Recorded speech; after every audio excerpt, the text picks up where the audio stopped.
শুরু করছি মহান আল্লাহর নামে। মরুর বালুকা বেলার নিচে, যেখানে সূর্যের আলো পৌঁছায় না, সেখানে নাকি রয়েছে এক গোপন রাজ্য, যার শাসক হলেন এক রহস্যময়ী নারী, মালিকা। তাকে বলা হয় জিনদের রানী, যার সৌন্দর্য যেমন মোহময় তেমনি তার ক্রোধ ভয়াবহ।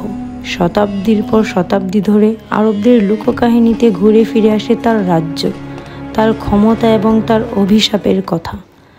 মালিকা জন্ম নেন আগুনের শিখা থেকে। এক রাত যখন 3টি গ্রহ একই সরল রেখায় ছিল এবং মরুভূমি কাঁপছিল রহস্যময় কম্পনে। বলা হয় তিনি আতাশ জিন গোত্রের অধিকারী, এক অগ্নিজিন যিনি আগুনকে নিয়ন্ত্রণ করতে পারেন। ছোটবেলা থেকেই মালিকা ছিল ভিন্ন। অন্য জিনরা যখন উড়তে শেখে, সে তখন আগুনকে হাতে তুলে নিত। অল্প বয়সেই তার চোখে ছিল এমন এক আলো যা অন্ধকার ভেদ করে আলো ছড়াতে পারত। যখন তার বয়স 1 শতাব্দী পূর্ণ হয়, সে ঘোষণা দেয়, আমি শুধু এক জিনই নই, আমি হব শাসক, আমি গর্ব আমার নিজের রাজ্য। মালিকার রাজ্যকে বলা হয় দার আল সির, অর্থাৎ রহস্যের দেশ। এটি মরুভূমির নিচে অবস্থিত এক গোপন সাম্রাজ্য, যা মানুষের চোখে অদৃশ্য। এর প্রবেশদ্বার খুলে শুধু প্রতি 100 বছরে একবার। রাজ্যের নিয়ম, কেউ মিথ্যা বললে সে পাথর হয়ে যায়। এখানে প্রেম করা নিষিদ্ধ, কারণ প্রেম দুর্বলতা। মালিকা ছাড়া কেউ সিদ্ধান্ত নিতে পারবে না। রাজ্যের বাইরে কেউ প্রবেশ করতে পারবে না যতক্ষণ না মালিকা অনুমতি দেন। মালিকা ছিলেন একাধারে শাসক ও ন্যায় বিচারক। তার রাজ্য ছিল 5টি স্তরে জিন সম্প্রদায়।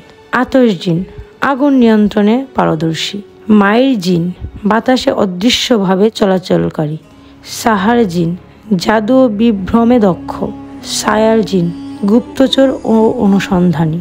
প্রতিটি সম্প্রদায়ের নেতা থাকতেন এবং তারা প্রতি বছর মালিকার কাছে গিয়ে রিপোর্ট করতেন। কেউ যদি কোনো আইন ভাঙত, মালিকা তাকে আইনাত আল জাহান্নাম এ বন্দি করতেন, যা ছিল একটি আগুনের ফোয়ারা, যেখানে কোনো কিছু ঢুকলে আর ফিরে আসে না।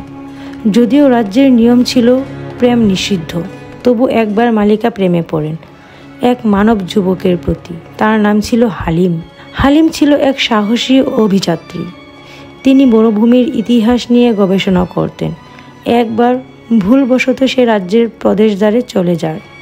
প্রবেশের সময় মালিকা তাকে দেখতে পান এবং প্রথমবার কোনো মানবকে দেখে তার হৃদয়ে কম্পন হয়। তাকে রাজ্য প্রবেশ করতে দেয়া হয়। প্রথমে হালিম ভয় পায়, কিন্তু ধীরে ধীরে সে মালিকার প্রতি আকৃষ্ট হয়। মালিকাও অনুভব করে এক অজানা আবেগ, কিন্তু রাজ্যের আইন অমান্য করায় পুরো রাজ্যে বিক্ষুব্ধ হয়ে ওঠে। 5 জন উপদেষ্টা মালিকাকে বলে। একদিন হালিম মালিকাকে জিজ্ঞাসা করেন, তুমি এত শক্তিশালী হয়েও প্রেম লুকিয়ে রাখো কেন? মালিকা চোখ বন্ধ করে বলে, কারণ আমার প্রেম অভিশপ্ত। আমি যাকে ভালোবাসি সে দীর্ঘজীবী হতে পারে না। তবুও হালিম মালিকাকে ভালোবাসে। কিন্তু এক রাত রাজ্যের অগ্নিজিন উপদেষ্টারা ষড়যন্ত্র করে হালিমকে জাদু দিয়ে ঘুমের মধ্যে আইনাত আল জাহান্নাম এ নিক্ষেপ করে। যখন মালিকা জাগেন, হালিমকে আর খুঁজে পান না। তিনি ক্রোধে অন্ধ হয়ে যান। তার রাজ্যের অর্ধেক তিনি নিজ হাতে ধ্বংস করেন।